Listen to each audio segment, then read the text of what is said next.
If you have ever been shouted at by a boss, a parent, or a teacher, this will sound familiar. And if you have ever raised your voice because you felt overwhelmed, this might be uncomfortable. However, it is worth understanding. We live in a time of podcasts, psychology books, coaching, leadership workshops, mindfulness, and emotional intelligence. We know more than ever how people feel, think, and behave. And yet, in many offices around the world, in classrooms, and even in homes, being in charge still often sounds like shouting. Not direction, no clarity, not conversation, just raised voices. And that raises an important question. If we know so much more today, then why do bosses, managers, parents, teachers, and mentors still end up just with raised voices and shouting? Chapter 1. The Old Model. What once worked. To understand this, we have to go back. For a long time, authority operated under different conditions. There was less choice, very few job opportunities, rigid hierarchies, and little awareness. Employees stayed silent, students obeyed, children complied.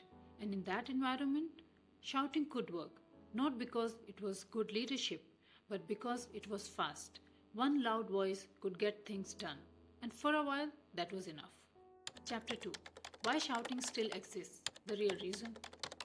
Shouting exists not because the people in charge are bad, but because they were never taught how to regulate their emotions and stress. They were promoted for just bringing in the results, not for people's skills. And they're constantly under pressure with very little support. So shouting becomes a stress response, not a leadership style. When emotions and pressure builds up inside a person and they do not know how to process it, it spills outward. When someone does not know how to manage what is happening inside them, they try to manage others outside. This isn't about anger. It is about overload. Chapter 3. The cost. What really happens. Here is the part we don't talk about much. Shouting may work in a short term, but it always comes with a cost. When someone is shouted at, their thinking shuts down. The nervous system goes into survival mode. Their creativity disappears and learning becomes fear. You may get compliance, but you lose ownership.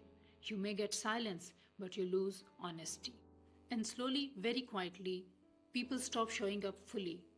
Employees disengage, students stop asking questions, children stop sharing how they feel. People leave emotionally first and then physically. Let us just pause for those who are receiving it. If you are at the receiving end of shouting, here is what matters. Someone raising their voice at you shows their regulation limit, not your worth. You are not responsible to manage other people's emotions or react in the same way. Knowing the cause gives you clarity how to set up boundaries and communicate differently. Chapter 4. The Shift. What being in charge means today. Here is the shift we are talking about. Being in charge at work, in school, or even at home. It is not about the loudest voice. It is about the clear presence. Not controlling others, but self-control. Not fear, but safety. Not authority, but communication. Because people do not do their best work when they are scared. They do their best work when they feel safe enough to think. And safety, it does not come from overwhelm. It comes from regulation, clarity, and trust. Chapter 5. Gentle, deep close. And here is the deeper truth. Information alone cannot change people's behavior. Awareness does. If people do not learn to manage what is happening inside them, no amount of external knowledge will help. Leading or managing is not about controlling others. It begins with how we control ourselves. And the way we speak to people reveals the state we are leading from. Thank you.